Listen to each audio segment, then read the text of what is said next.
Good evening, everyone. Today is Saturday, 10/6/2012, about 10 o'clock at night. Today was pretty chill. Well, I actually slept in. I was a little tired this morning. I felt kind of exhausted. I don't know if it was just kind of the week or anything like that, or just my body kind of some crazy poison that I got from chemo or cancer or whatever was going through me. I just kind of got pretty tired, so I went to bed at like I don't know 11 last night. Woke up like 11 today, so yeah, but pretty good day. I mean, we went to the farmers market, went and got a few things, went and looked at some property that we're looking at picking up too. So that was pretty cool. So yeah, triplex and then a duplex. So very cool. I actually watched some of conference today. My mom had a general conference for the LDS church. My mom had asked me to watch. I grew up LDS. If anyone watches it, didn't know that. But yeah, it was interesting. Had some good speaking in there. I've been talking with Paolo about getting more into theology. And so it was one of those things that, it's just like, well, it's on. I might as well watch it. I might as well find out more, just to kind of learn about it. They had really good messages about, parenting, about what marriage is really for. And I forgot one of the guys was talking, marriage now, people are or the people look at it as it's between the man and woman, and it is, but or man and woman, and they go on to say man and man, everything like that. But marriage is supposed to be looking out for the best welfare of the man and the woman, the husband and wife. Where 100 years ago or whatever it was, the true purpose of marriage is for the kids, not necessarily me, not necessarily my wife, not necessarily anything like that, but our kids. Kids that are raised in a I guess a married family do better or something like that. And it makes sense that the biological parents are probably there. And he cited a couple studies that said that if the best place for kids to grow up is in a family where the biological mother and the biological father are there to raise it. So that was a good message, definitely cool. And like I said, I'm gonna start. Well, it's one of the many things I'm gonna try to do is get into theology and kind of really start looking at that stuff. But more importantly, I read. Well, I guess not more importantly, but another thing I did. I started reading that book that I think mentioned yesterday, The Secret History of the War on Cancer, and I am I am appalled at the misleading that I've been led. I feel I've been led down, and shocked that well, not shocked. I see how it happens, but shocked that I have been so blind to never ask the questions before and never ever really wonder what's really going on with cancer, and why is it the only drug that's out there, the only thing that's out there for cancer patients is hope. That's the only thing, is hope that something's going to come up, hope that they're going to find the cause, hope that they're going to find the cure, hope that something's going to happen. But when I was reading this book, it cites several studies. I have some notes here, but I'm just going to start off by saying that the American Cancer Society is a freaking joke. In 1970, there was a guy named by the last name of Breslow. That what he did is he went in, and when the ACS was first founded, it had been around for a while. He went in and right when all the original founders were getting old and everything like that, went in and just did a detailed interview of every single one of the founders. He basically compiled basically interviews from everyone about what their experience was, how the war was going on, how the war on cancer was going, blah blah blah. It ended up being like 2,000 different pages. And when they started reading it, they found out that they had known that tobacco caused cancers years before it was ever published, or that. And they also found out, like when they were reading through all these documents, they knew Pap smears could save lives of women for years, but delayed the results and delayed publishing any of the findings or anything like that. And in 1971, and the reason is in 1971, before Congress, this guy Ben Baird, the president of the American Cancer Society, denounced the report because it made the ACS look bad. That's the only reason that he denounced the report. Not that it wasn't right, not that anything like that. He denounced it because it made the ACS look bad, the American Cancer Society look bad, which it did make them look bad because they didn't do what they were supposed to do. So read that in here, and again, I mean, I'm going to try and look this up as well, but she goes on to cite another study done in 1936. The Second International Congress of Scientific and Social Campaigning Against Cancer was called. There was a study that was shown there that was done between 1924 and 1928 showing the occupations that cause cancer. So back even in 1924 they had known that occupational hazards cause cancer. In the same thing, basically in 1936, this guy William Kramer of London's Imperial Cancer Research Fund was looked at identical twins and said, that cancer is not an inherited gene and had little or nothing to do with it. We should track the workplace for control of cancer. If one of them got it and another one didn't, it was highly likely that it was because of where they worked, what their lifestyle was, everything like that. And the other person that didn't get cancer, it had little, if anything, to do with genes or anything like that. And now all you hear about is genes, and all you hear about is, oh, we're looking at this gene or that gene, and that's what we should be focusing on. But in 1924, 1936, it was already public knowledge and already well known that genes had very little to do with it. This William Kramer guy was also the same guy that looked at rodents and humans and correlated that though in rodents the cancer grows rather quickly, in the percentage of their lifespan, it grows at the same percentage rates as it does in humans. So let's say it takes 5 years to grow in humans, and we live for 50 years or whatever, so that's a 10% thing. In rodents, if they live for 5 years, it would take whatever that is, 10% of that time for rodents to grow. And so that's where a lot of the rodent-human correlations came in for cancer.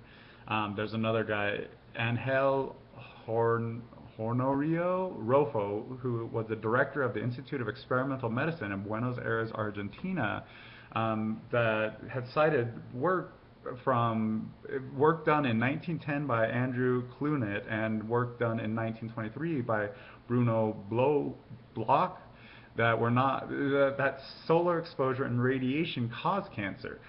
So in 1910 and 1923 we knew about this, but it wasn't even taken seriously by the American government or anyone until the 1980s. So it took 70 years for people to say, oh, sun might have something to do with it, even though in 1910 they knew about it and confirmed it in 1923 and then reconfirmed it in 1936 at this conference.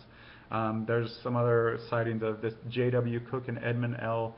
Kennaway from London's Royal Cancer Hospital discovered that exposure of estrogen leads to breast tumors. The U.S. government, the National Toxicity Program, didn't list estrogen or UV radiation as carcinogens until 2002. And so this conference was in 1936, and this work had been done previous of 1936. They knew estrogen and UV radiation led to breast cancer in men and in females, but it wasn't until 2002 that the U.S. government actually said, oh, yeah, that is a carcinogen. And then one of the other things, I'm only the first 100 pages in, but there was some women that were working for IBM that all got, I can't remember what type of cancer, lung cancer or something like that, because of the chemicals they were working with. And it's the chemicals that now are all handled by robots that put the microchips on and all that other stuff. The IBM actually won so they took IBM to court to sue them for the basically giving them cancer. IBM won the lawsuit, and they won because it wasn't a specific compound that linked to a specific disease at a specific time that could be duplicated. So because it wasn't just one of the compounds of the many that they inhaled that could be linked to that specific disease, and it wasn't because of the specific time exposure, and then they couldn't repeat it somewhere else. That's the only reason they won, where it clearly shows, it's one of those things that, what was it, this lady was called as a witness. She said, if I hit you over the head with lumber, no one would ask what piece of the wood actually made you knock out. Everyone would know it was the lumber itself. It's not the individual part that matters or the individual component. It's the sum of all of its parts that really matter. And the only way that the IBM won is because they said, no, it doesn't matter that a log hit me. It was because of the one piece. It wasn't that one piece of wood in there, and they couldn't tell me which piece of, which molecule actually knocked me out or gave me cancer. So therefore, you don't have a case. And that is what most cases, if it's cancer in the workplaces and everything like that, that's where the law came from. That's where it was some Supreme Court guy that said, yep, that makes sense, that now you can't go and win a case against someone, let's say a gasoline company, by breathing toxic fumes all the time, or a lead company that has lead paint that killed kids and everything like that. You can't use, oh, it was lead paint in general. Well, you could because it's lead, but you couldn't just say it was paint. No, you had to say it was lead, and you had to specifically do it. And sadly, lead was that big of a carcinogen that it made it happen. And this case, it was in 2004, so not years ago, but pretty modern time that this stuff is happening. So she goes on to cite actually how Standard Oil had worked with the Nazis to help them with leaded gasoline, and there's stuff from the Nazis that have memos that say, well, it was the Americans that helped us out with this stuff. It's the Americans that came in and showed us how to do all this stuff, that we were able to get our war machine going faster. We were able to fly longer, faster, harder, everything like that. And that was against the U.S. government didn't do that. It was the Standard Oil and the companies here that were doing Ethel Corporation or something like that was one of the people that had subsidiaries in Germany that helped produce all that stuff and kind of went forward. So it's kind of it just kind of goes down that rabbit hole, I guess, is what I've been really learning is it's not all fluffery, and it's not all something like, oh well, they did that or we did this or whatever it was. It's all interconnected. And then she goes on to talk about and the reason I'm bringing up Nazis is she kind of talked about how it's all kind of convoluted, but the Nazis were bringing up like genes, like, oh, you're Jewish, we were going to kill you because you're Jewish or whatever. Well, the Americans did it too. We did it at Ellis Island. When people would come through and were sick, we tell them to go home. It's coming to light now. I saw a documentary actually the other day about how the U.S. government would go in and what was it? They would give people vasectomies or hysterectomies without telling them, because they considered them, if they were mentally retarded or if they were somehow diminished or if they were considered insane or if they were a degenerate or whatever it was, or whatever that physician said. The Americans were doing it before the Germans did it. The Germans actually looked at the Americans and said, hey, they have a good idea going on, we should start doing something like this. They took it a little bit to the extreme, but it's not just a German issue, it's not just an American issue. And it's the same thing as saying, well, if that can be hidden up and we didn't know that we were doing that, well, what's so big about cancer? And what's so big that they couldn't have covered up cancer? And how is it not happening in my own government? How is it not happening with huge corporations that have billions and millions of dollars to spend, and they're the ones funding the research, and they're the ones saying, hey, by the way, this is considered a trade secret that our workers get cancer because of using this chemical. But we're not going to release that because we paid for this research. You need to send it to us first. We'll edit it and then send it out to public if we desire. But you can't come after it, and it's not admissible in court because it's considered trade secrets and it's considered, patentable or whatever it is. So it's kind of, it's kind of one of those, down the rabbit hole. And this book is very, very well written, and it's citing a lot of studies, and it's making me really, I don't want to say pissed off, I'm pissed off at myself for just letting myself be led, I guess, more than anything. And I'm really happy I'm reading this and really starting to I don't want to say I'm becoming an activist, but I'm really, and I'm not, I want to make a change for the better. That's my main goal. I don't want to go and blame people. I don't want to say, oh, it's your fault or my fault or whatever fault, but people need to know this stuff. Like, people need to know that that doctors don't know what they're doing when it comes to radiation, that the pharmaceutical companies don't really care about curing the disease. They know what causes the disease. They were part of the companies that started making the chemicals that cause the disease, and then they also come up with pharmaceuticals that are owned by the same corporation. So what's it really about? Is it really about curing cancer, or is it about, hey, keeping them sick longer and making money off them longer and doing all this stuff? And I know it sounds like, oh, I'm anti-corporation or anti all that, but the evidence is there, and it's very, very telling, at least in everything I've read. And I feel I've read probably more than anyone else that has, at least I've talked to about this stuff. I don't know. Do your own research. I'll put my little notes here, and I'll put it below so you guys can read what I had.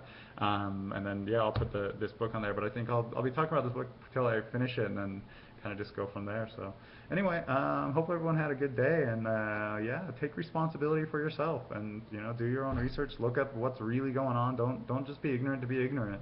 Try and educate yourself if you want to, I guess. Well, educate yourself and then make the decision to be ignorant at that point in time, but at least know that you're being ignorant and everything like that, just versus go on it, doing what you do. So anyway, hope everyone had a wonderful day today, and we'll talk to you later. Peace out.